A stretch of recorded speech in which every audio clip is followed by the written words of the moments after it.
Hello everyone. आज के topic में देखिए हम लोग करने वाले क्या हैं, relationship between load, shear force and bending moment.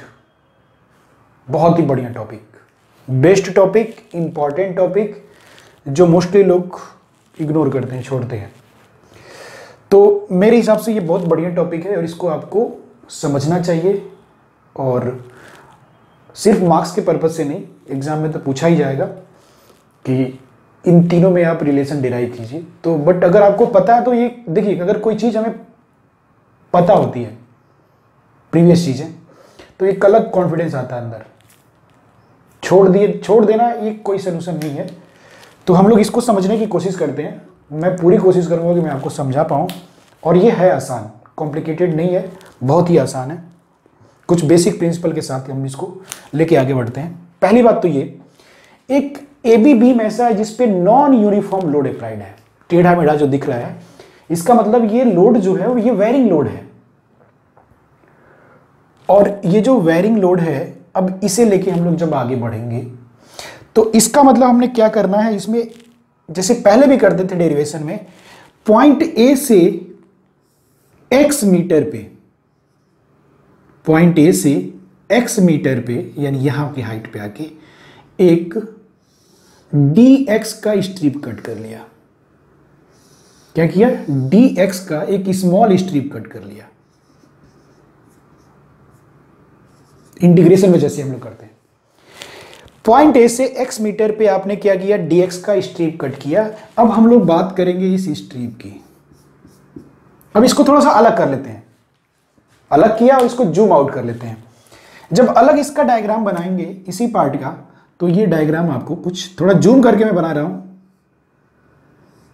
तो ये स्मॉल स्ट्रिप है, तो इसे हम लोग कंसीडर कर सकते हैं। स्मॉल स्ट्रिप है इसलिए इसे हम लोग कंसीडर कर सकते हैं एज अ यूडीएल लोड। देखिए है वेरिंग, ये स्मॉल स्ट्रिप हम ले रहे हैं, तो इसे हमें क्या कंसीडर करना है, यूडीएल कंसीडर करना है। यूडीएल बोले तो uniformly distributed load. Uniformly distributed load याद कीजिए, वो रेक्टेंगल वाला लोड जिसका मैक्सिमम इंटेंसिटी सेंटर पे लाई करता है। जो मैक्सिमम इंटेंसिटी है वो सेंटर पे लाई करता है। तो अब यही वाला कंडीशन लेके अगर हम चलते हैं, तो ये सेंटर पॉइंट, ये centre point, centre point, centre point, तो ये यही वाला पार्ट है, यही वाला पार्ट है। मैं दोबारा क्लियर कर रहा हूं। तो इस वाले पार्ट को आप थोड़ा सा देखिए। सपोज कीजिए जो यूडीएल है, इसकी इंटेंसिटी है W किलो न्यूटन पर मीटर। इस पॉइंट को नाम दे दीजिए आप पॉइंट C, और ये हो गया पॉइंट D। तो CD इसको नाम देते हैं। और स्ट्रिप कितना है, ये dx है, तो ये अभी भी dx ही रहेगा। चलिए ठीक है, ठीक है, कोई बात नहीं इतनी। अब जो पॉइंट C पे फोर्स काम कर रहा है, सपोज कीजिए that force is F, that force is F। तो D तक आते आते, जैसे जैसे हम राइट में जाएंगे, तो D तक आते आते ये फोर्स बढ़ के हो जाएगा F प्लस DF। ऊपर फोर्स जा रहा है पॉजिटिव, नीचे आ रहा है नेगेटिव। तो ये कॉन्सेप्ट आपको समझ में आएगा अगर आपने शियर फोर्स और बेंडिंग मोमेंट वाला वीडियो देखा होगा तब। क्यों एक पॉइंट पे फोर्स ऊपर जा रहा है, दूसरे पे नीचे आ रहा है। तो शियर फोर्स का मतलब यही होता है। शियर फोर्स का मतलब क्या होता है, फोर्स ऐसा जो बीम को तोड़ने का काम करता है। तो एक पॉइंट पे दो तरीके के फोर्स काम करते हैं, हर पॉइंट पे, एक ऊपर जाएगा एक नीचे आएगा। तो ये है बेसिकली दो अलग पॉइंट, लेकिन हम लोग स्मॉल स्ट्रिप ले रहे हैं, तो इसलिए इसको एक पॉइंट कंसीडर करते हुए जो डिस्टेंस दिख रहा है, गैप जो दिख रहा है, इसकी वजह से लोड बढ़ा दिया DF। अगर एक ही पॉइंट होता तो F ऊपर जाता, F नीचे आता। बट जो स्ट्रिप लिया हमने, जिसकी विड्थ हमने रखी है dx, उस dx की वजह से, उस विड्थ की वजह से इसका जो फोर्स है, शियर फोर्स, वो थोड़ा सा इंक्रीज हो चुका है। चलिए ठीक है, इंक्रीज हो चुका है तो कोई बात नहीं, हमें कोई दिक्कत नहीं। F प्लस DF यहां तक हो गया। अब इसके आगे हमें क्या करना चाहिए, पॉइंट C पे जो मोमेंट दिखाएंगे, क्लॉकवाइज मोमेंट दिखा दिया आपने। और डी से यही मोमेंट कैसा होगा, एंटी क्लॉकवाइज। मोमेंट का भी यही रूल है, जब बेंड करना होगा तो एक साइड से क्लॉकवाइज होगा और एक साइड से एंटी क्लॉकवाइज होगा। तो ये वाला जो मोमेंट है that is m plus D m, m plus D m, ये आपने ले लिया। चलिए यहां तक की हम लोगों ने बात की। अब अगर ये फिगर आपको समझ में आ गया है तो बाकी की चीजें आपके लिए आसान होने वाली हैं। ठीक है, जब ये बात आपको समझ में आ गई तो आगे की चीजें आपके लिए बहुत आसान हो जाएंगी। चलिए ठीक है, ब्लैक, ठीक है, फिगर अगर समझ में आ गया तो ये आसान हो जाएंगी। अब क्या करते हैं हम लोग, for to this diagram, for small strip dx sigma fx is equal to 0, sum of all the vertical forces 0, sigma shear force is equal to 0, sigma shear force का मतलब एक ऊपर नीचे जो भी लोड है, जो भी फोर्स है जो इसको तोड़ने का काम कर रहा है उसका सम 0। तो अब देखिए shear force कौन सा है, फोर्स F जो ऊपर जा रहा है positive, upward going force positive, downward going force negative. तो F जो है ये हो गया पॉजिटिव, और F प्लस डी एफ जो नीचे आ रहा है ये हो गया नेगेटिव, है कि नहीं, जो ऊपर जा रहा है पॉजिटिव और जो नीचे आ रहा है नेगेटिव। दूसरा चीज, अब ये जो W किलो न्यूटन पर मीटर का यूडीएल काम कर रहा है इसे भी तो कंसीडर करना है। तो यूडीएल के लोड को हम लोग टोटल लोड में कैसे बदलते हैं, इंटेंसिटी इंटू बेस, जितने मीटर तक ये काम कर रहा है। तो ये नीचे काम करेगा तो नीचे की तरफ है तो minus W into D x, load intensity into D x, ये होता है यूडीएल को टोटल लोड में बदलने का फॉर्मूला। तो इस पर्पज से W इंटू डी एक्स ये हो गया यूडीएल का load, UDL load, UDL load,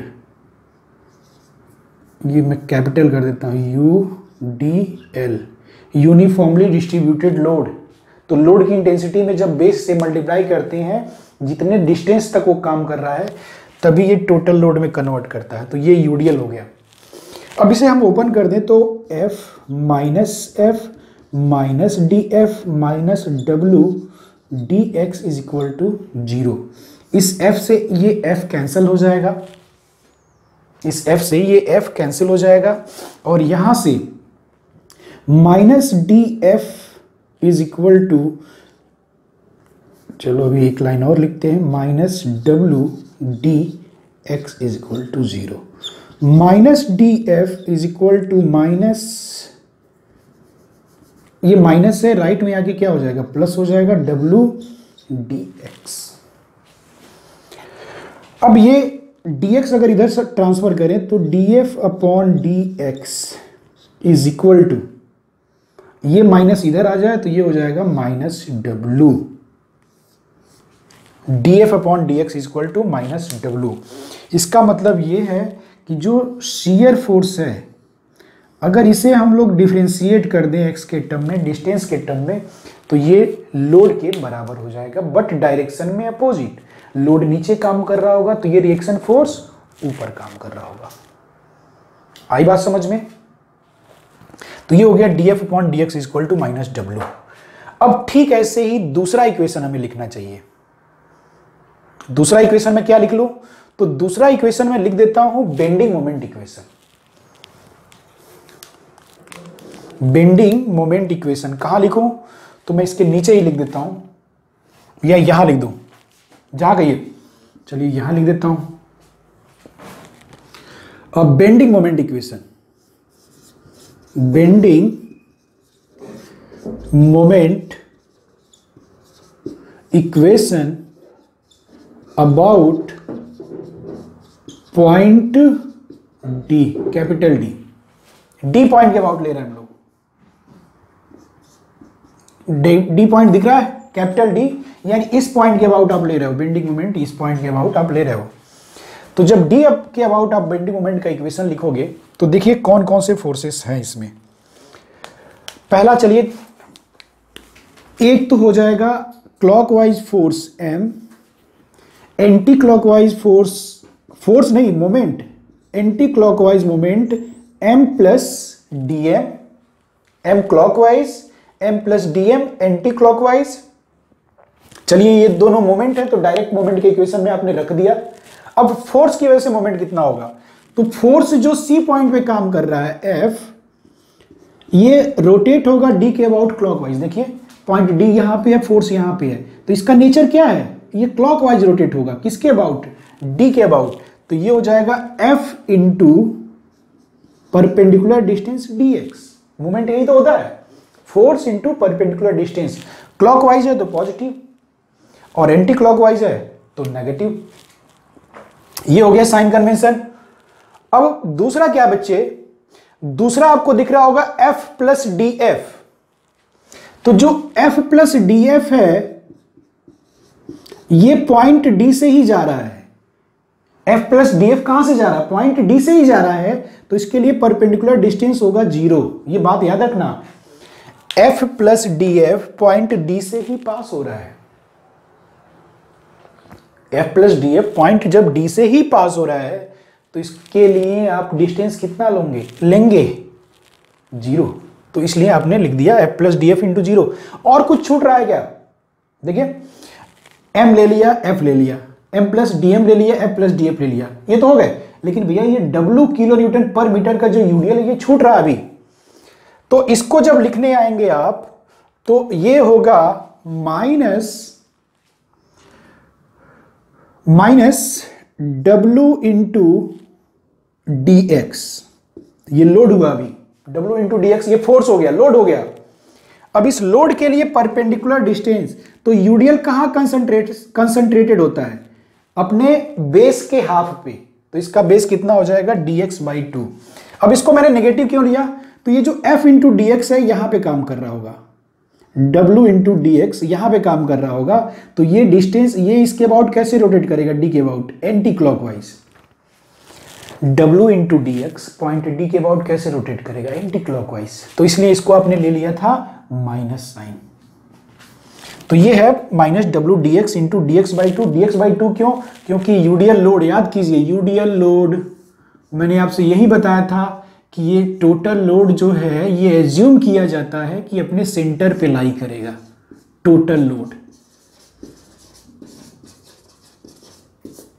rectangle का जहां पे सेंटर होगा, तो ये इधर से डिस्टेंस कितना होगा, बेस का हाफ ही तो होगा b/2। तो बेस कितना है dx है, dx/2 मैंने इसलिए कर दिया है, और कुछ बचा नहीं, तो इक्वल टू 0। अब इसे देखते हैं, f plus D F into 0। तो ये वाला क्या हो जाएगा, ये कैंसिल हो जाएगा, 0 से मल्टीप्लाई किया तो ये 0 हो गया, पूरा का पूरा 0 हो गया।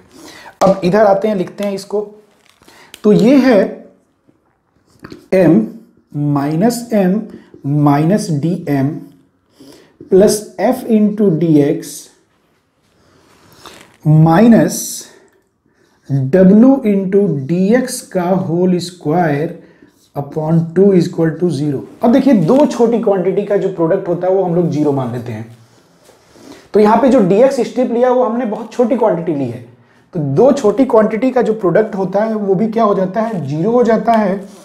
तो इसे हम लोग मान लेंगे नेग्लिजिबल। तो इसको आप निगलेक्ट कीजिए, इग्नोर कीजिए। अब जो बचा उसे लिखिए, ये प्लस एम ये माइनस एम, ये भी इससे कट गया। अब क्या बचा, तो अब सिर्फ दो चीजें बची हैं, minus D m is equal to minus f into D x. Cut गया फोर्स, डी एक्स को इधर ट्रांसफर कर दें तो ये हो जाएगा d m upon D x is equal to f. तो ये आ जाएगा आपका derivation d m upon D x is equal to डब्ल्यू। तो यही दो रिलेशन आपको डिराइव करना था, दिस एंड दिस। फोर्स और वेट के बीच में हो गया, और ये मोमेंट एंड फोर्स के बीच में हो गया। तो इसका मतलब जो मोमेंट का डेरिवेटिव होगा वो शियर फोर्स के बराबर होगा, और जो शियर फोर्स का डेरिवेटिव होगा वो वेट के बराबर होगा, बट डायरेक्शन में अपोजिट होगा। तो ये है एसएफडी, यानी ये है relationship between load, shear force and bending moment. तो ये रिलेशन हम लोगों ने किया है। तो आई होप आपको ये समझ में आया। अगर आपको नहीं समझ में आता है तो आप कमेंट बॉक्स में लिखिए, और मुझे जैसे ही लगा कि टाइम है आपको बताना चाहिए ये, तो मैं जरूर आपको बताऊंगा टाइम निकाल के।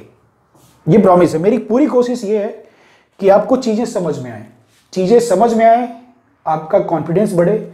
बाकी मार्क्स तो अलग चीज है, जब चीजें समझ में आएंगी तो मार्क्स तो बढ़ना ही है, कॉन्फिडेंस का बढ़ना जरूरी होता है। ठीक है, ओके, मिलते हैं फिर अगले वीडियो में।